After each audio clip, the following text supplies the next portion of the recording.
Hello, very good evening. Great to be back on this sofa of a Thursday night. Believe it or not, I have missed it over the past 3 or 4 weeks. Probably you haven't missed it to the same degree that I have, but it's great to have a live show back on Sheffield Live TV, and the timing couldn't be better.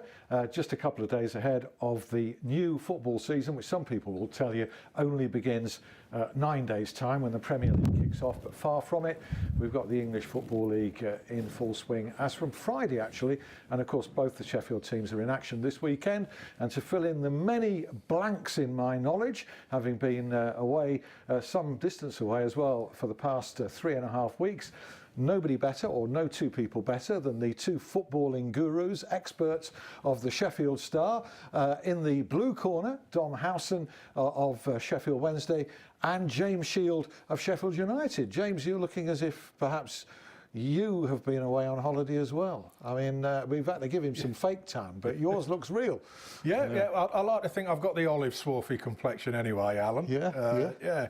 But no, yes, I have been. Very nice time it was too, although nowhere near as glamorous as yours, I understand. Well, funnily enough, I'm going to show you my holiday snaps. Have you got an hour? A couple of hours. The only thing I'll mention is that I might tweet one later. We did a Hollywood tour, right, among other things, looking at eavesdropping really at the rich and famous and where they lived in Hollywood. And there's one Hollywood star who actually follows me on Twitter, and he goes by the name of Vincent Jones. And I said to my family, I said, I'm followed by a Hollywood star. And they said, he'll never get a mention on this tour. First house we put up outside, this is the house of Vinnie Jones, this, you know, blah, blah, blah. Who follows Alan Biggs on Twitter. Who follows me on Twitter. Never said that bit. Anyhow, let's cut to the chase of what's been going on. Now, in your case, James, in my 3 weeks away, I'm guessing from a Sheffield United perspective, plenty's been going on. Yeah, plenty's been going on. Probably not as much as they would have liked, if I'm honest. But yeah, 7 new signings, all of whom look as if they can bring something to the table, which I think when you've got a club that doesn't have millions to spend in the transfer market is absolutely essential. So I think they all add something to the squad. But listen, I mean, Chris has made it pretty clear, and he did so at the press conference today as well, that I'm still looking for 1 or 2 more. Yeah. And I think there's good reasons. I'm sure we'll get into some of those later why. Although he doesn't want to tear the squad up, and I think that would have been a mistake had he had done that. I think there's still just a couple of areas where they're potentially a little bit light. But yeah, so far so good, I think. Okay, 7 signings, 10 would be an absolute ideal. I think at the start of the summer, Dom, and by the way, I've deliberately worn a shirt with stripes of an indeterminate colour tonight. I think you can safely say they're neither red nor blue. I'll tell you what though, Alan, for those of us, we're not getting too partisan here, but that's very close to the Sheffield United new away shirt, isn't it? Wow. Ah, right. Now that's something I haven't seen because that happened while I was away. I have seen the Sheffield Wednesday home shirt and the away shirt, and stripes are very much a talking point. I like the way that you tried to get the Derby kind of vibe, already kicking it off at the beginning there in the blue corner. And got a few weeks to go before that. You too. I've mistimed this. I should have got you in late August, early September. There's still time. There's still time. But you've gone very diplomatically for checks there. I haven't really thought about it too much, you know, but blue and red checks with a bit of black in. There you go. Yeah, that's good. But, anyway, and Wednesdays, while we're talking about sort of fashion, yes, the kit. What do you think? I like it, yeah. And again, it's a nod to the history and tradition a bit, you know, from the 60s, and I think it looks quite classy, and you're not going to please everybody.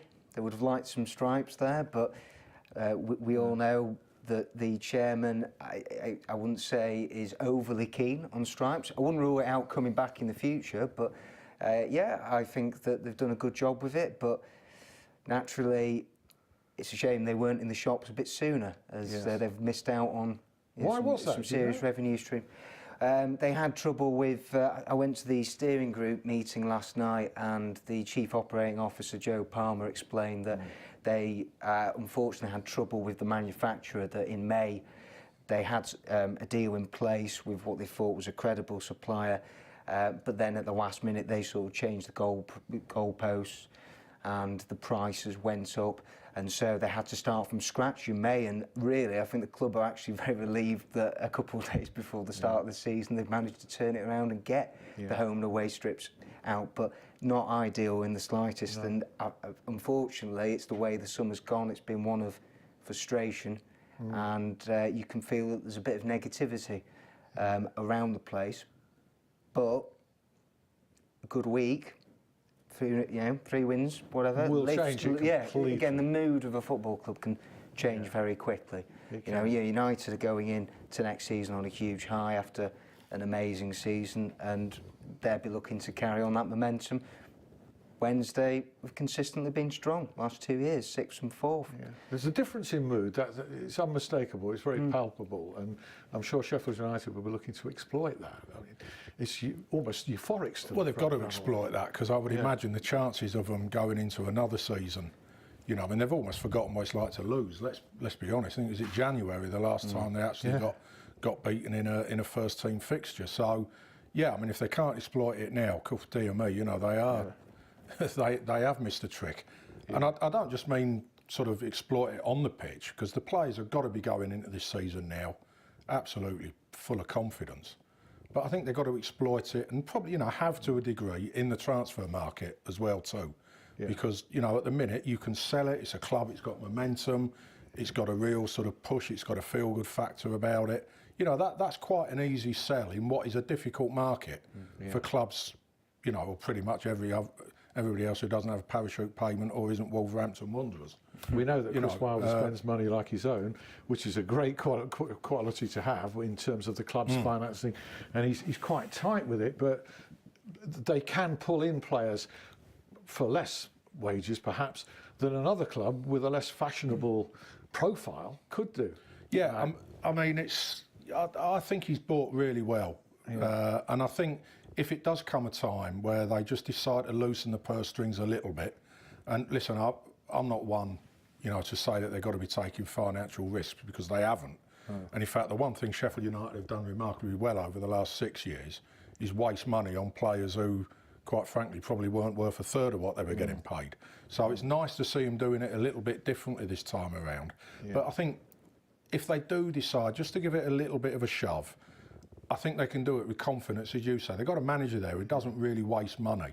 And even the players who have come in, who didn't play as much as they would have liked last season, or weren't major figures in that promotion-winning squad, they're still coveted by other clubs further back down the food chain, so they can still recoup a bit of money in terms of, loan fees and the like. So it's horses for courses. I get the impression that they would push the boat out quite a long way for the right player, who unquestionably, for instance, the interest in Phil Jagielka, it was never going to happen now. Yeah. Maybe some way down the line it still could.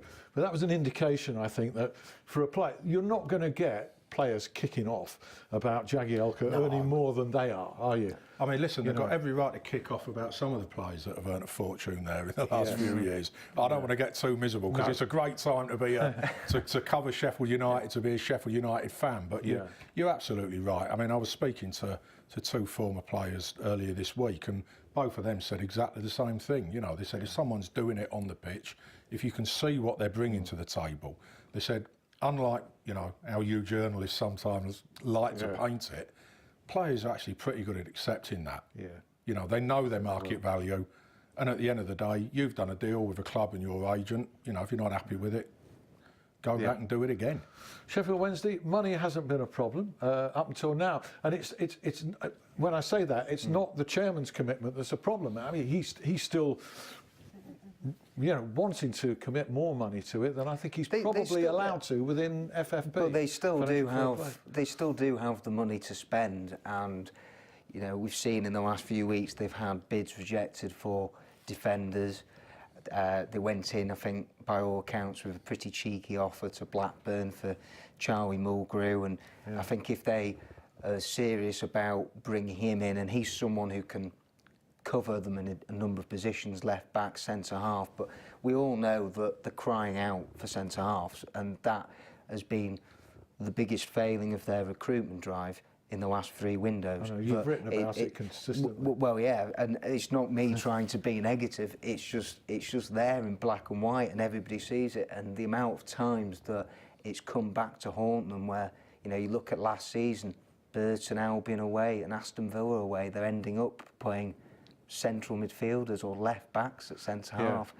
You're not going to get out of this division, even if you have a couple of games like them where you're having to field players out of position. It's just not ideal. Why has it not happened, do you think? I know they've scoured. Well, they were very close. They were very close with you know, Shaw Morrison, from what I understand, at Cardiff. And I think they thought that it was done and that they'd you know, agreed a deal for Shaw Morrison and the package was all sorted. But then Cardiff had a change of heart, and in the end, Morrison was the big winner as he signed a new contract. For Neil Warnock. Yeah, for Neil Warnock. I'm sure Neil enjoyed that. Yeah, I'm sure he did. I'm sure there was a part of him that didn't want to really do Wednesday any favours on that one. No. So Neil beat Neil. It's back to the drawing board for Wednesday. It is. I mean, but there's the other thing, and I don't wish to be negative, but I think every club needs a degree of change every summer to freshen things up. And my impression from the outside, through no fault of anybody's, is that hasn't happened at Wednesday. It's still pretty much the same senior squad, pretty much the same first team, and still lacks that element that we also, apart from the centre half, I don't know whether you would agree, that the pace aspect, you know, they're still short on that. Carlos Carvalho was asked about pace today, and he believes that he's got enough in his ranks. And Right, okay. But like you, I would disagree with that, and I think that I'd like to see, of the positions that they're looking to strengthen areas, centre half is the top priority. They've made that clear. They want at least one, if not two. But I would like to see another winger come in to just give them a different dimension, give them something a bit different from the bench in that last half an hour. You know, when they go away from home and they need to quickly turn defence into attack, I think that if they could have somebody like Callum McManaman or Aidan McGeady, but who hit the ground running and are used effectively, that would work. And I think that is something that for me, they need to address. But I totally agree. I mean, I felt that for some time. I mean, Carlos, let's be fair to Carlos, he's got very good results for 2 seasons with the players that he's had and with the players, and he's entitled probably to think that the players he had last year can go one better this time. He thinks his method is the right way to go, and you know, you have to applaud him for that. And the results say that they are getting closer to where they want to be. And I know I take your point on board about they've only made one signing in George Boyd, so they haven't got much stronger, or they haven't upgraded what they have. But they were pretty strong, you know, already. You know, and they've got players there who have points to prove this year, who they've spent big money on, i.e. Alman Abdi, and the biggest one of them all, Jordan Rhodes. Yeah. And so these ought to be players who are hungry, with a point to prove, and you'd like to think that they're going to make big contributions this year. Yeah, and equally at Sheffield United, some of the players that figured very strongly in the promotion and the championship, you know, they've not been crowded out by the influx of players, haven't they? The key men there are still the key men now, aren't they? And I'm glad they haven't, because they've earned the right to have a go. And listen, I'll say this now, they're good enough to be able to play in that division. I think there's a few of them that, quite frankly, will probably look even better in that division than they did in League One. But you know, I'm just going to stir the hornet's nest a little bit here now. I'll give Carlos a bit of advice. I'm sure he'd love to hear that from me. I'll tell you what, this is one of the things that I must admit I've really enjoyed about the way Chris Wilde has gone about his work at United this year, or over the past, you know, year and a bit. And it's not to say that everything he's done is right, or that I agree with everything that he's done. Football's a game of opinions. But if you're struggling in the transfer market, I tell you what, the one thing he's shown, and it's all relative, there's some damn good players in the lower leagues. Absolutely right. Look down there, because I tell you what, you'll get some good players if you pick the right ones. And they've also got a point to prove, because you get in these lads whose career's on an upward curve. I'll tell you what, if you look at some of the greats, there's one just sprung to mind, Kevin Keegan. Where did he come from? Liverpool didn't do too badly with him, did they? So I think if your scouting's right, you can do that. And I love it, because they're all hungry, as you said, they've all got a point to prove, and they can all develop as well. Point in reverse, Calvert-Lewin going to Everton from United. There's a food chain there. There's a food chain in football, you know, Sheffield United's best players, Sheffield Wednesday's best players will always normally get picked off. If one of the real big names wants them enough, they will get them. Jamie Vardy But then being they can go around and do exactly the same to somebody else further down the food chain. And I think a lot of managers should just use that a little bit more. I agree, but Wednesday need it now, don't they? They've made a point. They're going for proven championship players. That's been and experienced ones.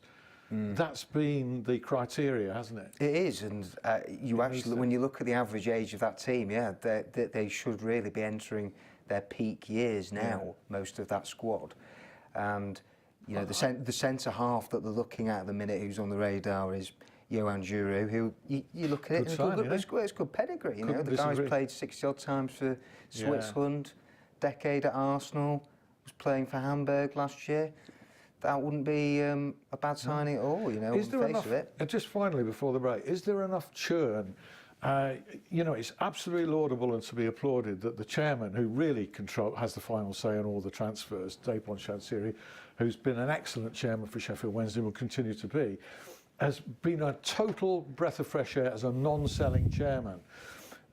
Should he be more prepared in order to freshen things to consider the odd bid? Because however wealthy a club is, there has to be a turnover of players to keep things fresh. Has there been enough of that at Hillsborough this summer? I think you've answered your own question. But we're getting to that stage where I think the club will be making a decision, or they're going to have to, where they have financial fair play to consider here, and it's not going to be an issue this season. But if they don't get promoted this year, then they will have to seriously think about selling off the crown jewels, which is not what they want. You know, they're trying to make the team better, not weaker. But these big decisions have to be made sometimes.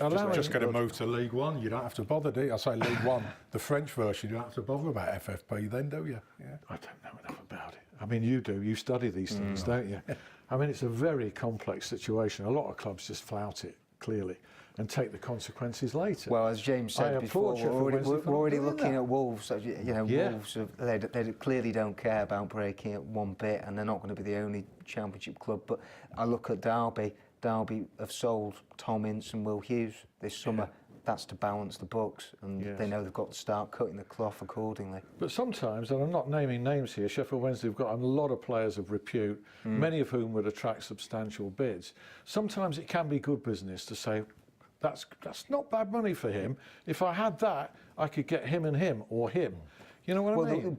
This and summer, it freshened things. Yeah, but this is it. I'll give you an example. They did have an offer for one of their, key men this summer, but they turned it down, and that's what the chairman, his stance has been ever since he took the football club. He hasn't sold anyone. I think there's a time and a place for commendable. I'm not knocking it. I just think there is a time and a place for saying, hey, strategically, I can do something there. It gives you the wiggle room to then reinvest that back into the team in other areas. Selling, so long as you're selling on your terms. Absolutely. Yeah. But does it mean, Carlos is in a role where he advises, but maybe hasn't got the responsibility for saying, or the say in saying, I will take that offer because I know I can get him. From what he's been saying, the messages coming out from Carlos this summer, I think he'd be open to, if they did get a seriously good offer that was too good to refuse, and it then allowed him to strengthen the team, he'd consider it. That's exactly the impression I've got. From nothing anybody's said, you and I are on the same page. I just felt that instinctively. James, we've got 47 seconds to the break. I'm just going to bowl you an easy one just as we go into the break. Where are Sheffield United going to finish this coming season? I think they'll survive. I wouldn't be at all surprised to see him have sort of a Preston-esque or a Barnsley-esque type season where there might be a little bit, sometimes you might be looking over your shoulder a little bit and thinking, oh dear me. It might be a little bit later in the season where they might be thinking, a couple of wins here and we could be in with a shout at the top six. And then I think probably surviving quite comfortably. I like that, Preston-esque. Yeah, Preston-esque. It's not a bad model, that. That's brilliant. The only shame for me is that the season didn't start the minute the League One season finished. I know. Yeah. We'll talk about the pre-season for. It's been incredible. James Gregg joins us. 5 minutes. See you then.